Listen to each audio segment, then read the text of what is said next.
अस्सलाम वालेकुम बेटा, उम्मीद है आप सब खैरियत से होंगे। बेटा, आप लोगों को पता है हमने अपने इस चैनल पर पार्ट 1 और पार्ट 2 के लेक्चर की सीरीज़ स्टार्ट की हुई है। आज हमारा पार्ट 1 के साथ साथ पार्ट 2 के लेक्चर की सीरीज़ का फर्स्ट लेक्चर है। इस लेक्चर में हम पार्ट 2 फिज़िक्स का फर्स्ट चैप्टर, जो नंबरिंग में चैप्टर नंबर 12 है, इलेक्ट्रोस्टैटिक्स, उसका इंट्रोडक्शन करेंगे। बेटा, इंट्रोडक्शन के साथ साथ इस चैप्टर के अंदर ऑनवर्ड एक्सरसाइज के न्यूमेरिकल्स में, एग्जाम्पल में और फर्दर थ्योरेटिकल क्वेश्चंस में जितने भी इंपॉर्टेंट पॉइंट्स, जितने भी एमसीक्यूज, जितने भी कॉन्सेप्ट्स यूज होंगे, उनको हम इस लेक्चर में क्लियर करने की मुकम्मल कोशिश करेंगे।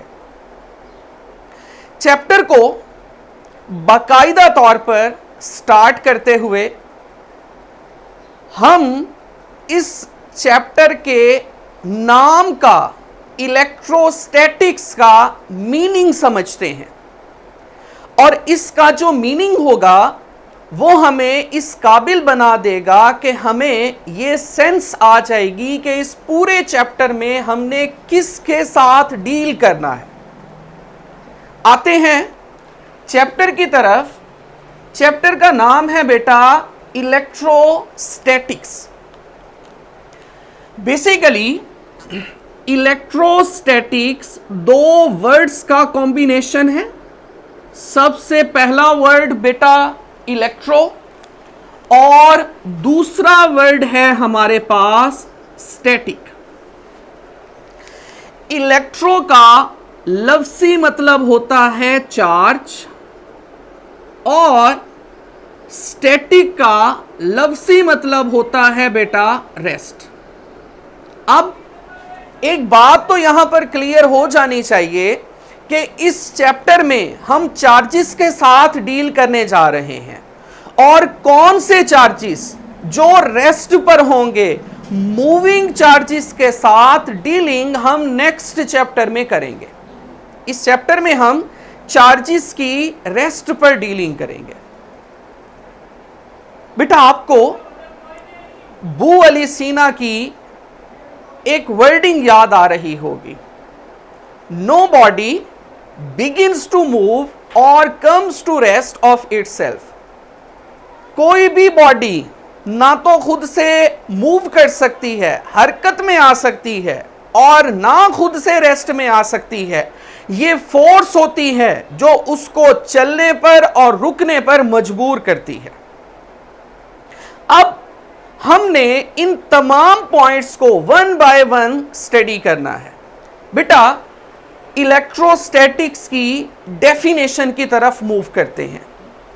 चार्जेस को रेस्ट में स्टडी करना किसकी वजह से? डेफिनेटली चार्जेस को रेस्ट में लाने के लिए कोई ना कोई फोर्स चाहिए और चार्जेस के अंदर, चार्जेस के दरमियान में जो फोर्स होती है उसको हम नाम देते हैं इलेक्ट्रिक फोर्स का, या लूजली हम उसको नाम देते हैं कूलम्स फोर्स का। तो यहां पर इलेक्ट्रोस्टैटिक्स की डेफिनेशन की तरफ मूव करते हैं। Study of charges at rest.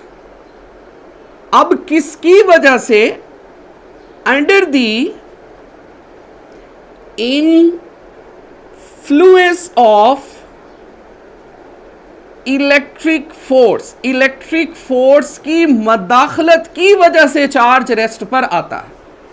Clear है बेटा यहां तक? अब हमने फर्दर किन चीजों पर फोकस करना है? इस डेफिनेशन में सबसे पहला पॉइंट आ रहा है चार्ज, हम इसको स्टडी करेंगे। दूसरा पॉइंट आ रहा है इलेक्ट्रिक फोर्स, हम इसको स्टडी करेंगे आज के लेक्चर में। सबसे पहले बेटा हम मूव करते हैं चार्ज पर। कि चार्ज क्या होता है। सबसे पहला point, step by step move करते हैं। बेटा समझना है, चार्ज किसी भी ऑब्जेक्ट की उस प्रॉपर्टी को कहते हैं जिसकी वजह से वो ऑब्जेक्ट किसी भी दूसरे ऑब्जेक्ट को अपनी तरफ अट्रैक्ट भी कर सकता है और खुद से रिपेल भी कर सकता है। It is that property of an object due to which it repels or attracts any other object. तो चार्ज की यहां पर डेफिनेशन लिखते हैं, it is that property of an object due to which it attracts or repels any other object। Clear है बेटा यहां तक? अब इसके बाद जो हमारे जहन में नेक्स्ट क्वेश्चन अराइज होता है वो आता है कि चार्ज इंड्यूस कैसे होता है। किसी भी बॉडी में चार्ज आता कैसे है? चार्ज किसी भी बॉडी में इंड्यूस हो सकता है दो वजूहात की वजह से।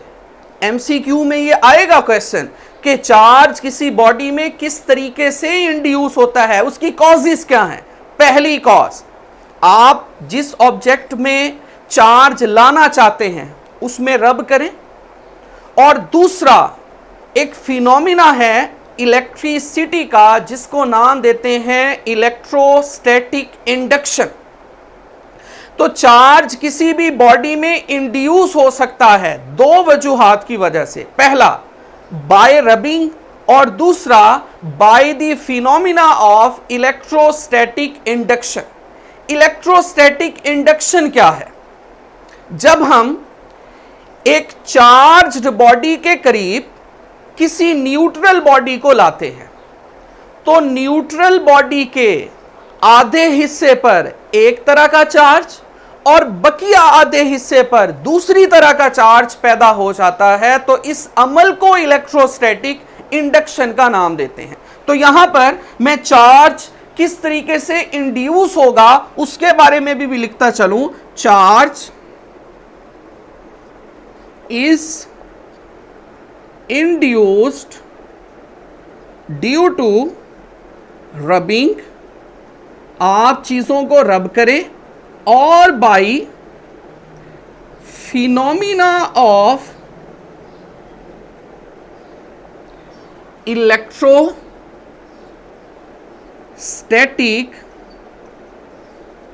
इंडक्शन। इलेक्ट्रोस्टैटिक के इंडक्शन वाले फिनोमिना की बदौलत किसी भी बॉडी पर चार्ज आ सकता है। नेक्स्ट क्वेश्चन क्या अराइज हो सकता है इसके रेलेवेंट कि चार्ज की काइंड्स कितनी हैं, कितनी तरह के चार्ज हो सकते हैं। तो बेटा सिंपल सी बात है, चार्ज की दो टाइप्स हैं, दो काइंड्स हैं, एक पॉजिटिव चार्ज और दूसरा नेगेटिव चार्ज। फोकस करना है, इलेक्ट्रॉन बॉडी लूज करेगी तो पॉजिटिव चार्ज आ जाएगा, इलेक्ट्रॉन बॉडी गेन करेगी तो नेगेटिव चार्ज आ जाएगा। तो यहां पर नेक्स्ट पॉइंट की तरफ चल रहा हूं। देयर आर टू काइंड्स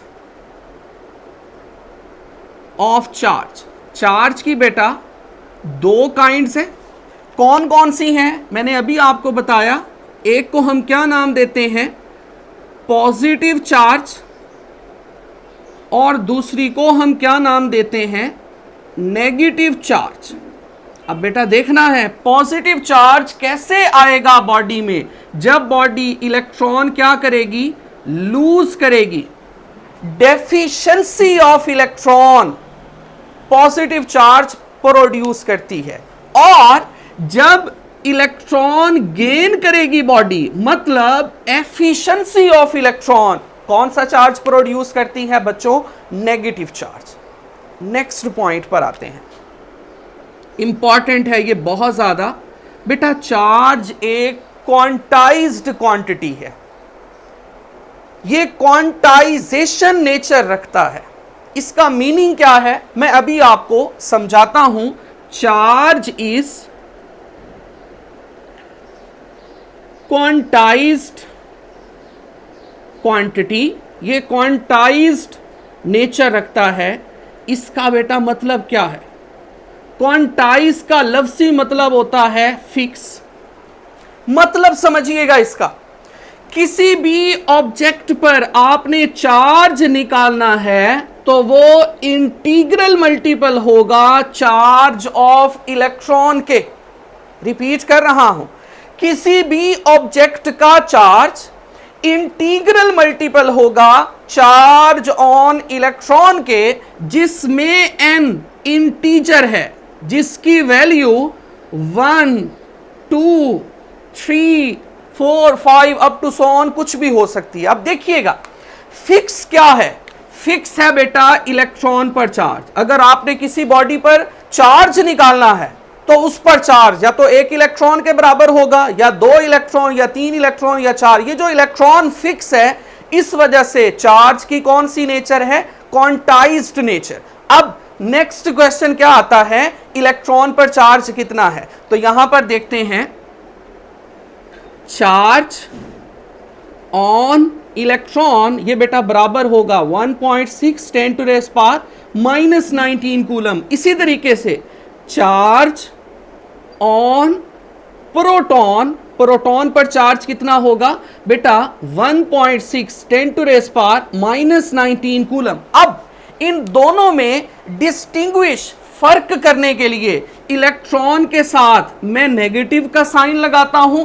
ये बेटा नेगेटिव मैग्नीट्यूड नहीं है, ये नेगेटिव इंडिकेट कर रहा है कि ये वाला चार्ज इलेक्ट्रॉन का है। और इधर मैं पॉजिटिव लगाता हूं, पॉजिटिव इंडिकेट कर रहा है कि ये चार्ज प्रोटॉन का है। और थर्ड वन, न्यूट्रॉन एक न्यूट्रल पार्टिकल है, इस पर number of electrons number of protons बराबर होते हैं, कोई एक्सेस कोई डेफिशिएंसी नहीं होती, तो इस पर कोई चार्ज नहीं है। Neutron is a neutral particle, neutron एक न्यूट्रल पार्टिकल है, इसमें नंबर ऑफ इलेक्ट्रॉन्स और नंबर ऑफ प्रोटॉन्स आपस में बराबर है। नेक्स्ट पॉइंट की तरफ चलते हैं। बेटा देखिएगा एमसीक्यू में क्वेश्चन आएगा, 1 इलेक्ट्रॉन बराबर है 1.6 10⁻⁻⁻19 कूलम के, तो 1 कूलम किसके बराबर होगा? तो ये वाली चीज बेटा 1 इलेक्ट्रॉन ये डिवाइड होगी 1.6 10⁻⁻⁻19, इसको सिंप्लीफाई करेंगे तो बनेगा 6.25 10⁻18 इलेक्ट्रॉन्स। ये बेटा किसके बराबर है? 1 कूलम चार्ज के बराबर है। आप लोगों के एनुअल एग्जाम का बहुत इंपॉर्टेंट एमसीक्यू है। इनके बाद हमने इलेक्ट्रॉन का चार्ज, प्रोटॉन का चार्ज और न्यूट्रॉन के बारे में समझ लिया। अब हम बेटा रफली सा इलेक्ट्रॉन का मैस, प्रोटॉन का मैस और न्यूट्रॉन का मैस समझ लेते हैं। फिर हमने इस पॉइंट की तरफ मूव करना है जिसका नाम है इलेक्ट्रिक फोर्स। अब हम बेटा नेक्स्ट जो समझने जा रहे हैं वो है मैस ऑफ इलेक्ट्रॉन, ये बराबर होता है 9.1 10⁻⁻31 kg। Next mass of proton, ये बेटा याद रख ले अप्रोक्सीमेटली होता है मैस ऑफ न्यूट्रॉन के, और हकीकत में न्यूट्रॉन का मैस प्रोटॉन से ज्यादा होता है। इनकी तरतीब क्या है? सबसे ज्यादा न्यूट्रॉन का, फिर प्रोटॉन का, फिर एंड पर आता है इलेक्ट्रॉन का, लेकिन अप्रोक्सीमेशन में प्रोटॉन और न्यूट्रॉन के मैसेज सेम हैं और वो बराबर हैं 1.67 10⁻⁻27 kg। ये बेटा हमारी इस डेफिनेशन में मौजूद चार्ज के बारे में छोटी छोटी इंफॉर्मेशन थी जो हमने सीखी। अब हम चल रहे हैं इलेक्ट्रिक फोर्स पर और फिर इस टॉपिक को वाइंड अप करते हैं। इलेक्ट्रिक फोर्स को बेटा सबसे पहले हम डिफाइन करेंगे कि इलेक्ट्रिक फोर्स है क्या, उसके बाद हम इलेक्ट्रिक फोर्स के रेलेवेंट इंपॉर्टेंट पॉइंट्स देखेंगे और जो हमारे फर्दर टॉपिक में इस्तेमाल होंगे। सबसे पहला बेटा क्वेश्चन है इलेक्ट्रिक फोर्स। इलेक्ट्रिक फोर्स क्या है? ये वो फोर्स है जो पॉजिटिव और नेगेटिव चार्ज को होल्ड करती है, जिससे एटम्स और मॉलिक्यूल्स बनते हैं। It is that force which holds positive and negative charge to make up atoms and molecules. इसकी डेफिनेशन लिख रहा हूं, it is that force which holds positive and negative charge to make up atoms and molecules। अब बच्चों, आप लोगों ने एक बात गौर से समझनी है। इस दुनिया में जितने भी ऑब्जेक्ट्स हैं, ह्यूमन से लेकर बड़ी से बड़ी चीज को देख लें, ह्यूमन से लेकर छोटी से छोटी चीज को देख लें, क्या तमाम चीजों का स्ट्रक्चर प्राइमरीली एटम्स पर मुश्तमिल नहीं है? क्या एटम्स के अंदर इलेक्ट्रॉन्स, प्रोटॉन्स मौजूद नहीं होते? डेफिनेटली बेटा मौजूद है। तो इसका मतलब है हम अपनी एग्जिस्टेंस या इस कायनात में मौजूद हर पार्टिकल की एग्जिस्टेंस किस फोर्स की वजह से मानते हैं? इलेक्ट्रिक फोर्स की वजह से। तो ये एक बेटा बहुत इंपॉर्टेंट आप लोगों का एमसीक्यू है। वो क्या है? Existence of